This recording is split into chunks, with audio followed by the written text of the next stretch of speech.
大千世界对话人生，欢迎收看本期节目。因长相丑陋而饱受歧视，25岁的女孩韩雨熙过着地狱般的生活。但是今天，她究竟会以什么样的面目登上舞台呢？这怎么整也好看不了吧？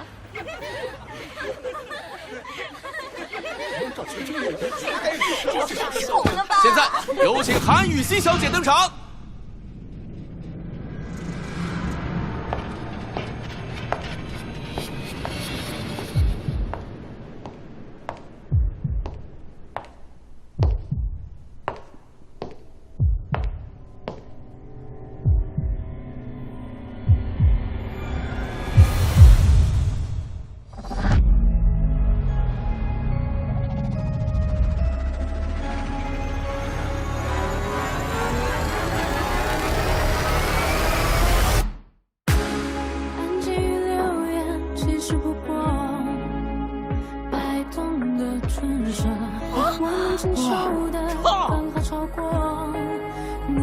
雨熙，想不到你比我期待的更像他，还真是又整出了这样副面孔，连环套。